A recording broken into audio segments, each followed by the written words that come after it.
외부 강사가 오시게 되면 제가 또 다른 본문들을 가지고 좀 말씀을 드리는 중에 있습니다. 특별히 사무엘상 17장에 나오는 다윗과 골리앗의 전쟁은 굉장히 중요한 전쟁이고, 또 우리 인생에서 승리하는 비결을 가르쳐주는 원리가 아주 많이 담아 있습니다. 하나님은 승리자를 통해서 승리하는 지혜를 가르쳐 주십니다. 다윗은 승리자이죠. 우리가 사업을 잘하려면 사업을 잘하는 사람에게서 배워야 되고요. 또 인간관계를 잘 맺으려면 인간관계를 잘 맺는 분에게 가서 배워야 됩니다. 또 자녀 교육을 잘하려면 교육을 잘 시킨 부모에게 가서 배우는 게 중요한 것처럼, 인생은 전쟁터거든요. 많은 게 전쟁인데 그 전쟁에서 승리를 하려면 성경에 나오는 인물 가운데 승리한 인물을 찾아가는 게 좋습니다. 다윗과 골리앗의 전쟁은 만만한 전쟁이 아닙니다.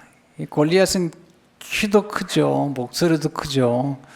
그리고 어릴 적부터 전쟁에 익숙한 그런 장군이기 때문에 만만한 게 아니죠. 근데 다윗은 승리했고, 하나님이 다윗에게 지혜를 주심으로 하나님이 승리하신 역사를 보게 됩니다. 성경은 예수 믿는 우리에게는 승리가 보장되어 있다는 거죠. 또 승리를 이미 주셨기 때문에 그 승리를 지키는 게 더 중요하죠. 고린도서 2장 14절을 보게 되면 항상 우리를 그리스도 안에서 이기게 하시고 우리를 말미암아 각처에서 그리스도를 아는 냄새를 나타내시는 하나님께 감사하노라. 그리스도 안에서 이기게 하신다. 승리하는 그 전열 속에 들어가게 하신다는 거죠. 생각보다 우리가 살아가다 보면 지혜가 필요한데 지혜가 부족할 때가 많아요. 성경은 지혜가 제일이라고 그러잖아요. 잠언 4장 7절을 보니까 지혜가 제일이니 지혜로더라. 내가 너 모든 것을 가지고 명철을 얻을지니라. 예수님이 성장하는 모습을 자세히 관찰해 보면 우리 자녀들이 어떻게 성장하는 게 좋은 게 나오는데, 그 중에 하나가 지혜죠. 누가복음 2장 40절을 보면 아기가 자라며, 예수님 모습이 자라며 키가 자랐어요. 강하여지고, 그 다음에 지혜가 충만했다. 지혜가 아주 충만하며 하나님의 은혜가 그의 위에 있더라. 52절을 보면요, 예수는 지혜와 키가 자라가며, 지혜도 자라고 키도 자랐죠. 하나님과 사람에게 더욱 사랑스러워 가시더라. 여기서 다른 부분들을 다 설명하기 어렵고요. 예수님이 지혜가 많아졌다, 충만해졌다, 또 지혜가 자랐다는 거죠. 그러니까 우리도 살아가면서 지혜가 점점 많아지고 또 지혜가 또 자라는 경험을 하는 게 필요합니다. 특별히 다윗은 그 전쟁에서 승리했는데 예수 그리스도의 구속의 모형이에요. 예수님께서 오셔서 그 옛뱀이라고 그러죠. 사탄의 머리를 치는데 골리앗의 머리를 친 게 다윗이거든요. 이것은 굉장히 그 구속의 드라마 가운데 하나의 그 모형으로 나타나는 거죠. 사무엘상 17장 49절에 보면 손을 주머니에 넣어 돌을 가지고 물매로 던져 블레셋 사람의 이마를 치매 돌이 그의 이마에 박히니 땅에 엎드러지니라. 골리앗을 떨어뜨리는 게 이제 다윗인데요. 예수님 오셔서 하신 일이 뭐냐면 하나님이 약속하셨거든요. 아담과 하와를 범죄했던 옛뱀을 향해서 하나님께서 여자 후손이 오면 내 머리를 칠 것이다. 창세기 3장 15절을 보게 되면 내가 너로 여자와 원수가 되게 하고 내 후손도 여자 후손과 원수가 되게 하리니 여자의 후손은 그 메시아는 내 머리를 상하게 할 것이요 너는 그의 발꿈치를 상하게 할 것이니라 하시고, 예수님 오셔가지고 가장 거대한 거인, 사망이라는 거인, 그리고 마귀라는 거인의 머리를 쳐버리거든요. 때문에 이제 골리앗과 다윗의 전쟁은 예수님께서 이 땅에 오셔서 이루실 구원의 하나의 드라마의 모습인 것을 보게 됩니다. 어떻게 다윗이 이런 지혜를 얻었을까? 항상 저는 어떤 사람이 어떤 좋은 결과를 가져오게 되면 항상 그 결과를 가져오게 되는 원인을 살펴보는 데 관심이 많아요. 다윗도 마찬가지죠. 이렇게 어떻게 승리할 수 있었겠는가, 인생에서. 실제로 하나님은 성령 충만을 통해서 승리하는 지혜를 부어주시는 것을 보게 됩니다. 성경은 지혜가 힘이라는 거죠.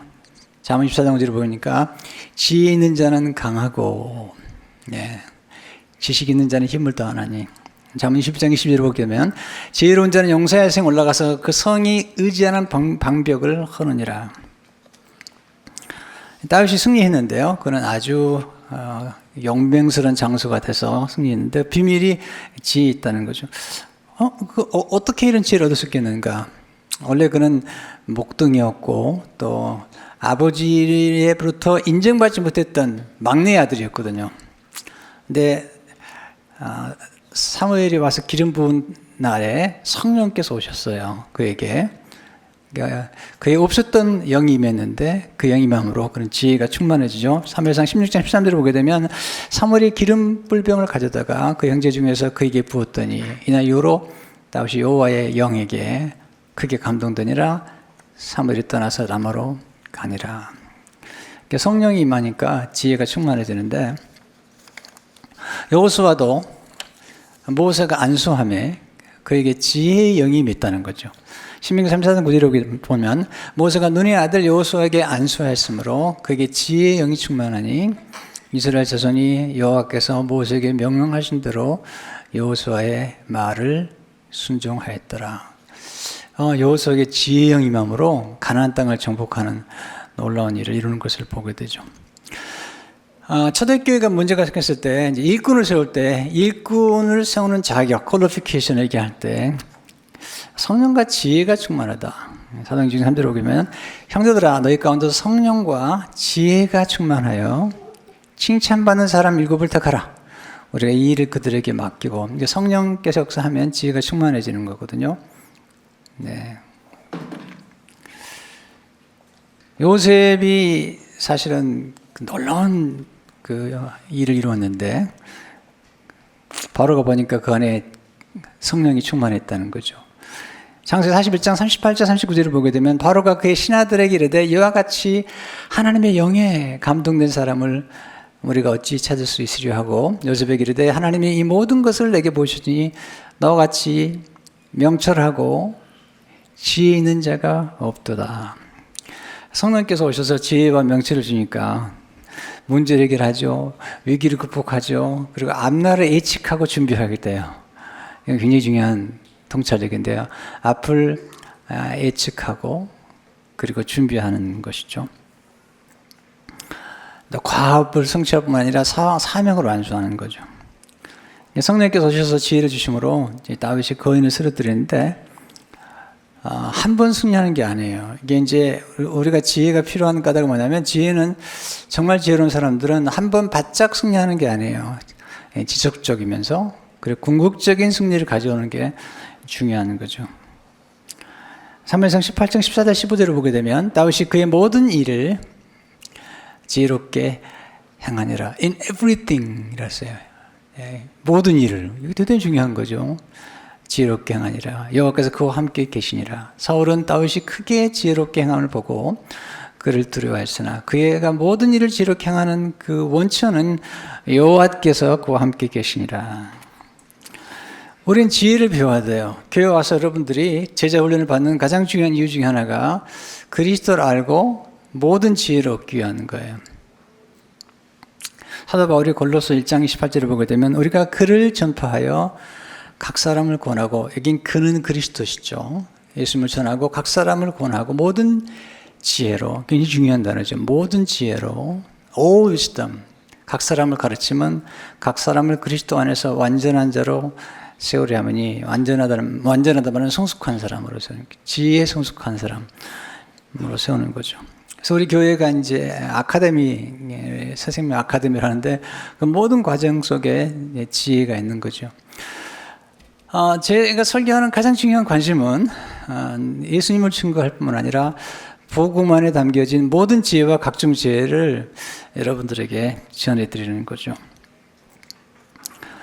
그럼 다윗이 그렇게 성령 충만함으로 그 지혜를 가졌는데 골리앗을 쓰러뜨릴 수 있는 지혜의 원천이 뭘까? 조금 더 근본적인 문제가 있는 거죠. 골리앗은 굉장히 큰 거인이잖아요. 자이언트잖아요. 거인인데 어떻게 그 거인을 두려워하지 않고 이겼는가? 첫째로 거인보다 더 크신 하나님을 앞에 모시고 살았어요. 이 지혜죠. 거인보다 더 크신 하나님을 앞에 모셨어요. 시편 16편 8절에 보면 내가 여호와를 항상 내 앞에 모시며 그가 나의 오른쪽에 계심으로 내가 흔들리지 아니하리로다. 사울과 이스라엘 군대는 하나님, 크신 하나님을 보기보다 골리앗을 봤거든요. 이게 굉장히 중요한 거예요. 우리 시선이 누구에 머무는가. 다윗은 크신 하나님을 보았던 거죠. 하나님을 찬양할 때마다 광대하시다. 시편 34편 3절에 보면 나와 함께 여호와를 광대하시다 하며 영화로우시다 하며 광대하시다. 함께 그 이름을 높이 하나님이 크시다 하는 거죠. 크신 하나님을 바라보는 사람은 사실 골리앗은 아무것도 아니죠. 하나님 얼마나 광대하신데. 그래서 우리의 눈길이 하나님께 머물러야 되는데 다윗은 크신 하나님을 봤기 때문에 골리앗은 뭐 이건 문제도 안 되는 거죠. 네. 12명의 정탐 가운데 10명의 정탐꾼들은 가난한 사람들을 거인이라고 그랬거든요. 그런데 2명, 요호수아 갈렙은 그들은 우리 밥이라는 거죠. 왜냐하면 크신 하나님을 보았기 때문에 그렇죠. 두 번째 지혜는 하나님의 경외함으로 거인을 두려워하지 않는 것이 지혜라는 거죠.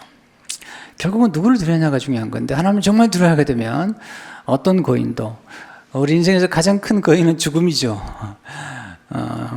또는 뭐 마귀. 하나님을 경외하게 되면 극복할 수 있죠. 잠언 9장 10절을 보니까 여호와를 경외하는 것이 지혜의 근본이요 거룩하신 자를 아는 것이 명철이냐. 정말 두려워할 분을 두려워해버리면 나머지 건 두려워할 필요가 없는 거거든요. 세 번째, 하나님을 신뢰하고 간구하는 것이 기도하고 하나님을 찾는 것.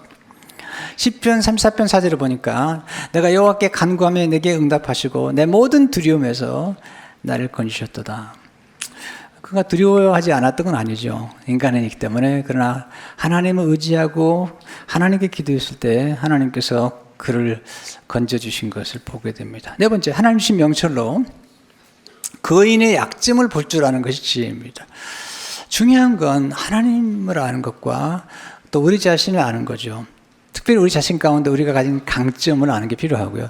또 하나는 대적의 약점을 아는 거죠. 그래야지 승리할 수 있는 거거든요. 다윗은 골리앗을 봤는데 골리앗이 가지고 있는 약점을 본 거죠. 원래 명철이란 뜻은 명철하다. 이 명은 밝을 명이에요. 이렇게 지혜를 갖게 되면 눈이 열리죠. 그래서 남이 보지 못한 걸 보게 돼요. 관찰을 잘하게 돼요. 깊이 보게 돼요. 근데 이스라엘 군대와 사울 왕은 지금 골리앗이 크니까 두려워하는 거죠. 다윗은 크니까 좋다는 거죠. 네. 큰 게 오히려 돌로 던지면 잘 맞는다는 거죠. 근데 놀라운 것은 그는 관찰한 가운데 골리앗이 크지만 뭔가 문제가 있다는 것을 찾아낸 거예요. 그리고 그렇게 무장을 했지만 그가 무장할 수 없는 한 곳을 찾아냈는데 그것이 머리거든요. 예, 숨을 쉬려면 머리는 좀 내놓고 있어야 되거든요. 머리를 맞췄죠. 근데 이제 그 현대에서 지금 이 골리앗을 연구하는 의사들 가운데 골리앗은 문제가 있었다라고 연구를 하고 있는 거죠. 말콤 글래디일이라는 분이 쓴 다윗과 골리앗 책에 보게 되면 현대 의학적으로 이 골리앗이 어떤 병에 걸려 있었는지를 이렇게 기록하고 있습니다. 사실 지금의 많은 의학 전문가는 골리앗이 심각하게 안 좋은 건강 상태였을 거라고 믿고 있다. 그의 모습이나 말은 뇌 하수체의 악성 종양이 원인인 말단 비대증을 앓고 있는 사람과 유사하다. 말단 비대증의 흔한 합병증 가운데 하나가 시력 문제다. 말단 비대증을 가진 사람은 종종 시야가 심각하게 좁아지고 한 개의 물체가 두 개로 보이는 복시증을 앓는다. 왜 골리앗은 보조병을 데리고 계곡으로 내려갔을까? 그 병사는 골리앗의 눈을 대신하는 가이드였기 때문이다. 골리앗은 왜 그렇게 느리게 움직였을까? 주위가 흐릿하게 보였기 때문이다. 내게로 오라. 내가 내 살점을 공중에서 들 짐승에 주리라. 골리앗은 이렇게 외쳤고 여기서 그의 약점이 암시된다. 내가 와야 한다. 그렇지 않으면 내가 어디 있는지를 알 수 없기 때문이다. 다윗은 그걸 간파했기 때문에 가까이 하지 않고 멀리서 그런 물맷돌을 던져서 골리앗을 쓰러뜨리는 것이잖아요. 진정한 명철, 눈이 밝아지면 하나님을 알게 되고, 그리고 자신이 가진 장점을 알 뿐만 아니라 상대방이 거인의 약점을 알아보는 지혜를 얻게 되는 거죠. 두 번째, 하나님은 순종을 통해서 승리하는 지혜를 가르쳐 주시는 것을 보게 됩니다. 이게 굉장히 중요한 원리죠. 왜냐하면 궁극적으로 다윗이 축복을 받고 승리하는 비결인데 그건 순종이잖아요. 하나님의 가장 귀히 여기시는 성품이 있다면 두 가지예요. 겸손과 순종인데, 아담의 가장 큰 범죄는 교만과 불순종이거든요. 하나님처럼 되려고 했던 교만과 하나님의 말씀에 불순종했던 건데, 예수님은 마지막 아담으로 오셔서 정말 아름다운 성품 가운데 겸손과 순종의 성품을 보여주는 이 놀라운 지혜예요. 정말 겸손하면 사랑받게 되겠고요, 지혜롭게 돼 있어요. 대부분이 사람이 교만하고 오만해가지고 눈이 어두워져요. 그래서 정말 순종하게 되면 놀라운 지혜를 얻게 돼요. 순종하는 과정을 통해서 지혜를 얻게 돼요. 예수님 모습을 빌립보서 2장 8절을 보게 되면 사람의 모양으로 나타나서 자기를 낮추시고 죽기까지 복종하셨으니 그 십자가에 죽으심이라. 예수님이 낮췄다는 것은 겸손한 거죠. He humbled himself라고 그러잖아요. 죽기까지 복종하셨으니 그 십자가에 죽으심이라. 십자가는 그렇게 즐거운 일이 아니거든요. 근데 하나님 맡기셨기 때문에 순종하였다는 것입니다. 다윗이 골리앗을 만나 주셨을 것은 아버지의 심부름에 순종했기 때문이에요. 아버지 심부름. 근데 이 아버지가 이 아들을 아주 우습게 여겼어요. 별로 마음에 들어 하지 않았습니다. 이새는 그의 아들이 8명 있는데, 사무엘이 왔을 때 아예 다윗은 예외를 시켰습니다. 그리고 가장 그 당시에 하찮게 보이는 양치는 일을 맡겼습니다. 그 당시에 전쟁에 나가는 건 영광스러운 거예요.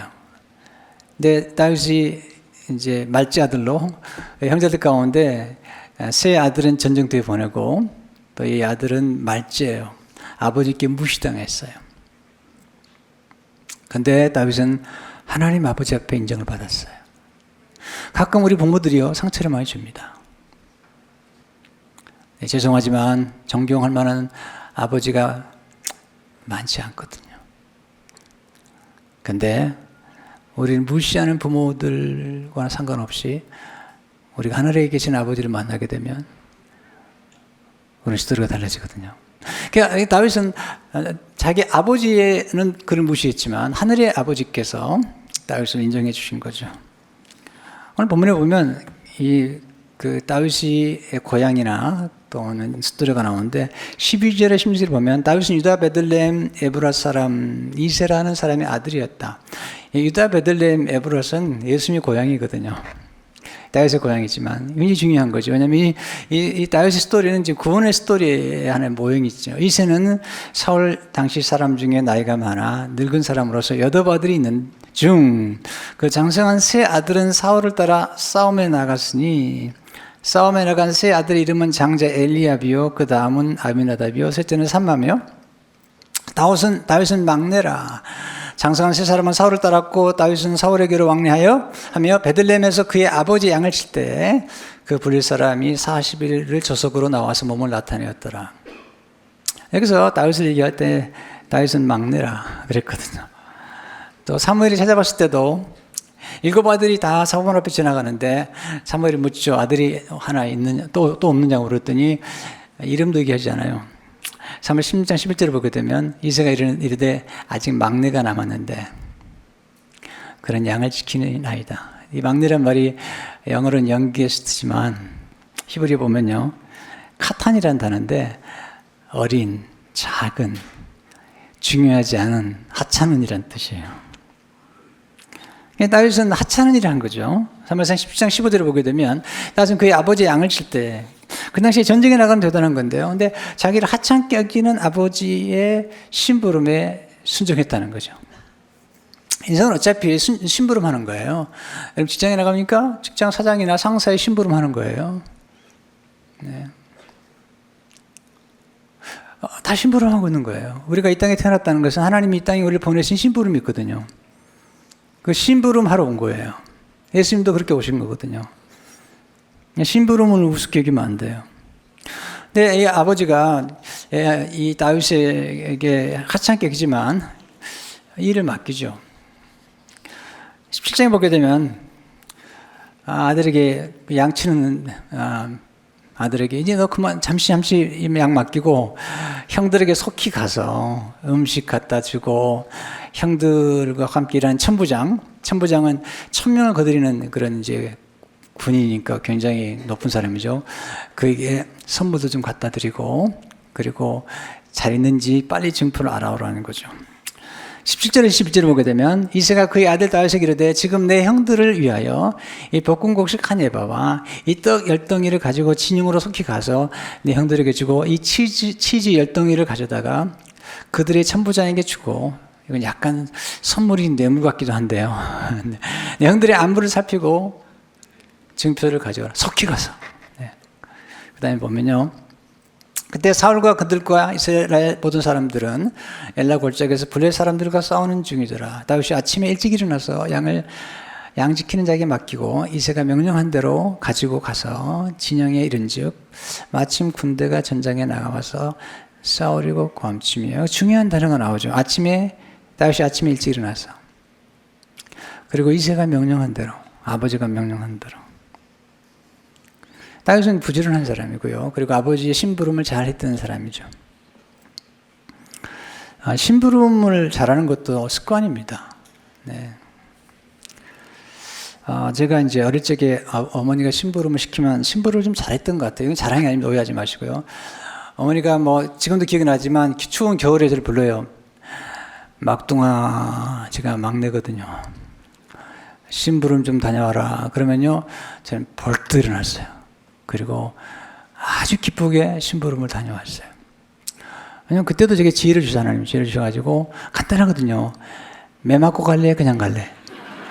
어차피 가야 되는 거예요. 그래서 안 가는 게 맞고 갈래? 그냥 갈래?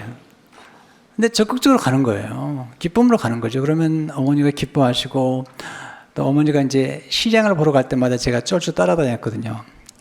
따라갈 때마다 데려갑니다. 그래서 맛있는 거 사주시고 그랬거든요.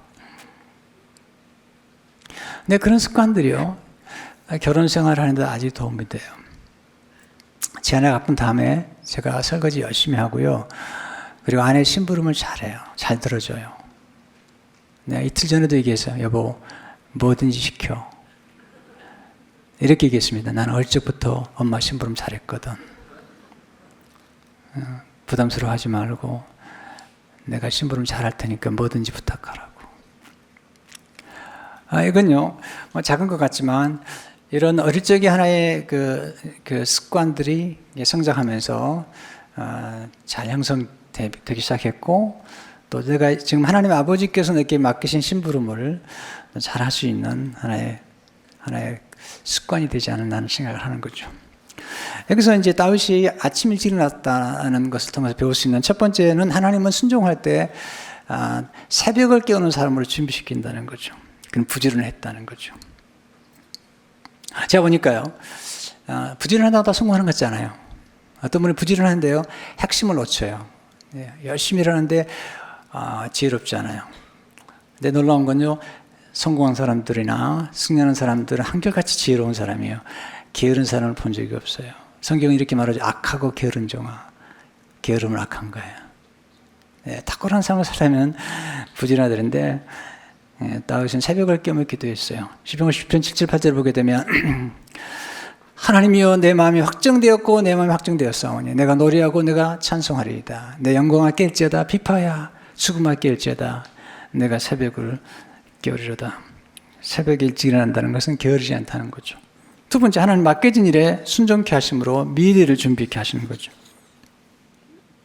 아버지 양을 쳤거든요. 근데 아버지 양을 칠 때 그는 불평하지 않았어요.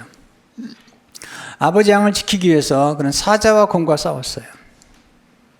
그리고 아버지 양을 지키기 위해서 그는 물맷돌 연습을 했어요. 막대기 든 연습을 했어요. 아버지 양을 치면서 그는 수금을 탔어요. 굉장히 중요한 거예요.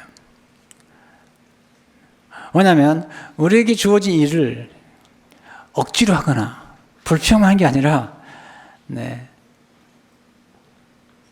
내가 존경하지도 않는, 내가 존경할 수도 없는 사람이 내게 뭔가 맡겼을 때 하더라도 그 일을 기쁨으로 하고, 그리고 자원해서 하고, 그리고 최선을 다해 사는 건 필요한데, 다윗이 그러던 사람이에요. 아버지가 우습게 여기는 거죠, 자기를. 그런데 다윗은 아버지 원망하지 않았어요. 불평하지 않았어요. 그에게 맡겨진 일은 최선을 다했어요. 왜냐하면 그의 아버지가 보지 않아도 하나님이 보신 걸 알았기 때문이죠. 첫째, 어떻게 이게 놀라운 축복을 가졌냐면, 첫째, 하나님은 사자와 곰과 싸우는 경험을 통해서 거인과의 싸움을 준비시켰다는 거죠. 아버지 양을 지키기 위해서 사자와 싸우는 건 유쾌한 게 아니에요. 곰과 싸우는 건 유쾌한 게 아니에요. 유쾌한 게 아니지만 했던 거죠. 우리가 회사를 다니든 어디 교회 일을 하든지 간에 때로는 유쾌한 것만 이러는 게 아니에요. 그런데 그 일에 순종할 때 놀라운 미래를 준비하는 거예요. 기억하세요. 오늘 여러분들이 하는 일들이, 내일 하는 일들이 곧 여러분의 미래를 준비하는 거예요. 우리는 내게 주어진 어떤 일에 대해서 내가 이런 일을 해야? 이게 하찮은 일을 해? 그게 하찮은 게 아닙니다. 하나님 보실 때는 정말 중요한 거거든요. 근데 곰과 싸울 때, 곰을 쓰러뜨릴 때 본 사람이 없었거든요. 소문이 날 수 없는 거죠. 그래도 하는 거죠. 두 번째, 하나님 물맷돌을 던지는 훈련을 통해서 거인과의 싸움을 준비시켰어요. 그럼 물맷돌을 던지는 애 탁월했어요. 얼마나 많이 던졌으면 나중에 골리앗과의 전쟁에서 한 방에 쓰러뜨렸을까요? 이 비밀은 나중에 또 시간이 되면 말씀드리겠어요. 그래서 아주 중요한 건 뭐냐면, 하나님은 아무도 보지 않는 곳에서 승리자를 준비시킨다는 거죠. 하나님은 작은 일에 충성하는 과정을 통해서 승리자를 준비시킨다는 거죠. 하나님 작은 것에 통달하게 하심으로 승리자를 준비시키는 거예요. 여러분이 어떤 일을 할 때 아무도 보지 않는다고 섭섭하게 생각하지 마세요. 하나님 보시거든요.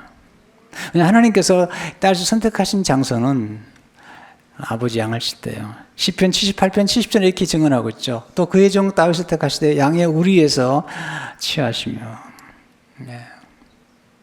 하나라도 통달하셔야 돼요. 물매트 던지는 거 통달했고요. 막대기 던지는 거 통달했거든요. 또 하나 그 통달하게 있는데, 그가 수금을 탔는데, 양을 지키다가 사자나 곰이 안 오면 양을 지키는 중에 수금을 탔어요. 하프 연주를 했는데 이게 또 통달한 거예요. 한 가지를 통달하면 다 통달할 수 있는 경지에 이르게 되죠. 셋째, 하나님은 수금을 연주하는 걸 통해서 아름다운 미를 준비시켰었어요. 우리는 왜 하나님께서 양을 그에게 치게 해주는 것보다는, 이거 수금을 연주했다는 굉장히 중요한 이유가 뭐냐면, 다시 이제 그 왕이 되려면 왕궁에 들어가야 되는데, 왕궁을 들어가는 첫 번째 길로 수금을 타는 걸 통해서 들어가거든요. 나중에 이제 사울 왕이 악령이 걸렸을 때, 그의 소년이 얘기하죠. 수금을 타면, 수금을 누가 인지어주면 악령이 떠날 겁니다. 내가 수금 잘 타는 사람 하나 알고 있는데, 소년을, 그런 수금을 아주 잘 탑니다. 이렇게 소개해요. 사무엘상 16장 18절을 보게 되면, 소년 중 한 사람이 대답하여 이르되 내가 베들레헴 사람 이새의 아들을 본즉 수금을 탈 줄 알고, 용기와 무용과 구변이 있는 준수한 자라. 여호와께서 그와 함께 계시더이다 하더라. 근데 가장 놀라운 감동은 18절에 보면 여호와께서 그와 함께 계시더이다. 수금을 잘 탔거든요. 음악이 중요하거든요. 사무엘상 16장 23절을 보게 되면, 하나님께서 부르신 악령이 사울에게 이를 때에 다윗이 수금을 들고 와서 손으로 탄즉 사울이 상쾌하여 낫고 악령이 그에게서 떠나더라. 음악은 대단한 능력이에요. 귀신도 떠나고요, 사람도 치고 치유하죠. 음악을 좋아해야 돼요. 그리고 가능하면 어린아이들에게 성장하는 과정에서 할 수만 있다면 악기를 좀 가르치셔야 돼요. 아니면 보이스를 좀 가르치든지요. 굉장히 중요해요. 아이들의 정서적인 함양에는 너무 중요해요. 정 안 하려면 할 수 없지만 그래도 하는 데까지 시켜보세요. 평생 동안 도움이 돼요. 전공 안 해도 괜찮아요. 다윗이 사실은 여기서 음악을 연주함으로 그런 풍부한 감성을 가졌고, 그가 아버지의 심부름 잘한 덕분에 수금도 잘 연주가 되었고, 나중에 그 아버지의 양을 연주하는 중에 썼던 시가 시편이 된 거예요. 그리고 그뿐만 아니라 그는 아주 감성이 풍부한 왕이 돼서 백성들을 사랑하고 백성들을 하나님께 예비하도록 인도했던 거죠. 여러분, 궁극적인 승리는 뭘까요? 예배자가 되는 거죠. 우리를 부르신 궁극적인 승리는 하나님께 예비하고 경배하고 찬양하는 자가 되어야 되는데, 나중에 보면 하나님이 다윗을 얘기할 때 전쟁 잘했다고 칭찬하지 않거든요. 너 피를 많이 흘렸다. 근데 하나님이 다윗에게 제일 좋아했던 건 뭐냐면 다윗의 장막이거든요. 거기서 하나님의 궤 앞에서 노래하고 찬양하며 24시간 동안 음악을 연주하게 만들었어요. 24시간 동안 교대가면서 하나님은 어떻게 기쁘겠는지 다윗의 무너진 장막을 회복시키기 원했고, 하나님은 다윗의 궁극적인 승리는 예배를 통해서 왔던 거거든요. 여러분, 아이들을 예배자로 만드세요. 하나님 예배하지 않고 성공할 수 없어요. 만약에 예배하지 않고 성공한다면 그 자녀는 불행한 거예요. 하나님 없이 성공하는 건 성공이 아니에요. 아이들을 하여금 성령 충만하게 만들어야 돼요. 머리만 성장한다고 아름다워지는 게 아니에요. 물질만 부여한다고 부여하지 않아요. 영적인 부여와 내면의 부여가 필요한 거죠. 다윗은 이미 부여했어요. 하나님을 찬양하면서, 그리고 그 음악을 연주하면서 그는 내면이 풍성한 사람이 되었던 거죠. 세 번째, 하나님은 맡겨진 일에 순종케 하심으로 놀라운 기회를 준비해 주셨잖아요. 그러니까 순종하는 가운데 나중에 만난 게 누구죠? 네, 골리앗을 만나잖아요. 아버지 심부름 안 갔으면 골리앗 못 만납니다. 가끔 여러분들 생각 가운데 이건 하기 싫은데 이런 걸 다 맡기나? 라는 일들을 가끔 만날 거예요. 그때 여러분의 인격을 시험하는 거예요.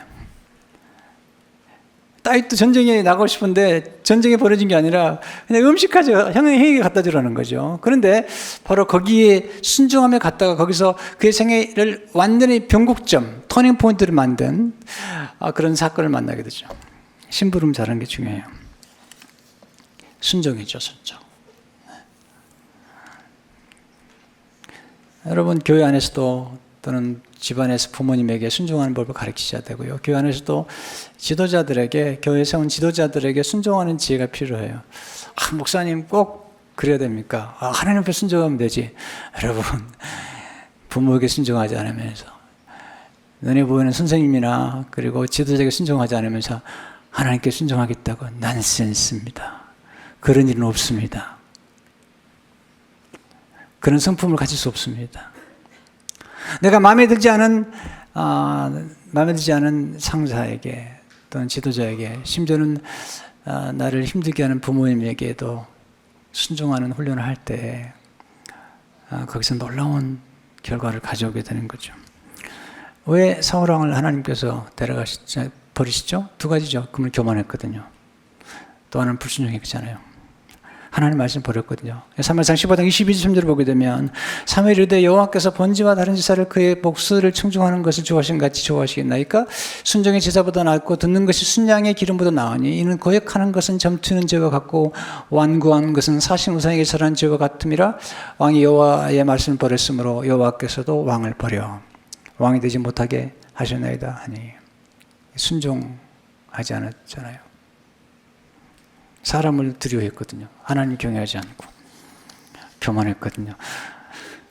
다윗은 달라요. 나중에 왕이 돼가지고 얼마나 겸손한지요. 저는 다윗 생각 가운데 하나님 앞에 나가서 나중에 왕이 된 다음에 하나님 앞에 나가서 고백했던 이 고백이 저는 늘 가슴이 와 닿아요. 사무엘하 7장 18절을 보게 되면, 다윗 왕이 여호와 앞에 들어가 앉아서 이르되 주 여호와여, 나는 누구요며 내 집은 무엇이기에 나를 여기까지 이르게 하셨나이까?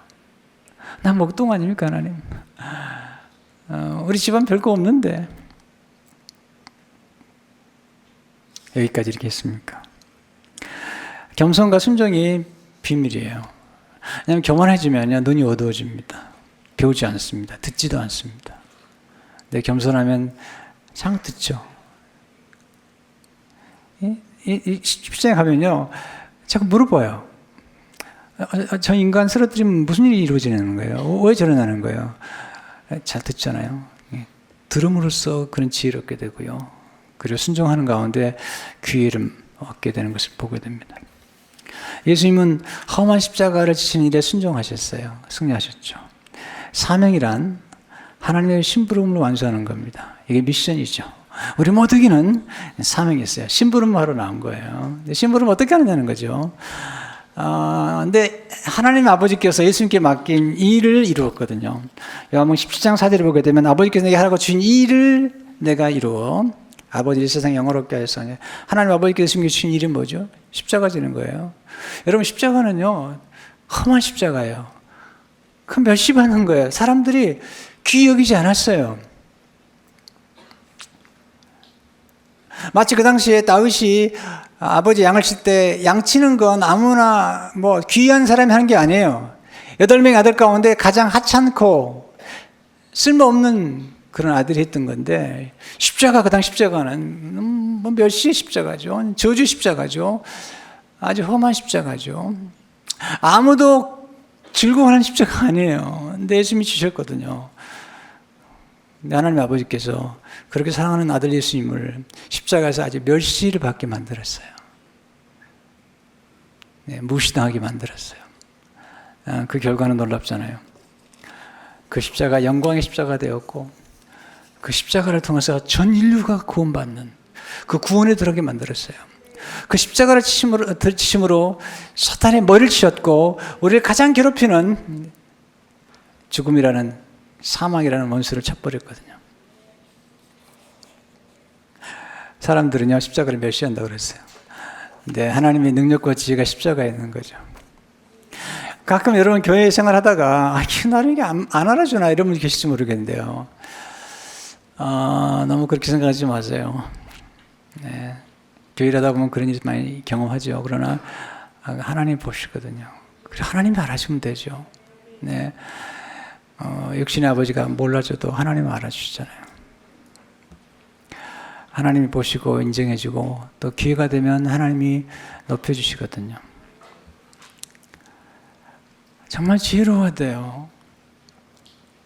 네, 물고기가 물에서 떠나는 죽음의 순간에 물이 소중함을 아는 것처럼 많은 분들이 아쉽게도 이 세상을 떠날 때쯤 돼가지고 그때 가서 아유 지혜로웠어야 되는데 이렇게 생각할 때가 많아요. 여러분 지금도 늦지 않았어요.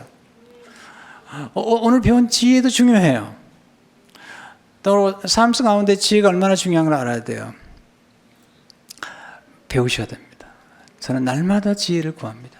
제가 기도할 때마다 기도하는 기도가 있잖아요. 하나님 내게 은혜를 주옵소서. 또 하나는 내게 지혜를 주옵소서. 그리고 또 하나는 내가 깨달은 지혜를 실천할 수 있도록 내게 능력을 주십시오.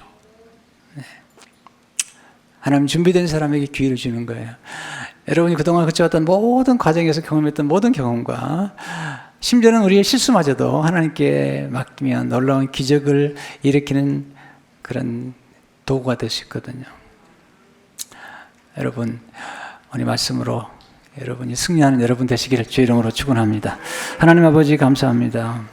골리앗을 쓰러질 땐 다윗이 그는 하나님 앞에 성령 충만했고 또 순종의 사람이었습니다. 겸손했습니다. 하나님 저희도 하나님의 성령의 도우심을 힘있게 도와주시고 지혜가 자라고 지혜가 충만했던 예수님처럼 우리도 지혜가 자라며 충만해지게 도와주시고 모든 지혜 각종 지혜에 대한 관심을 갖고 배우는 중에 하나님 궁극적인 승리의 삶을 살아가도록 축복해 주옵소서. 예수 이름으로 기도합니다. 아멘.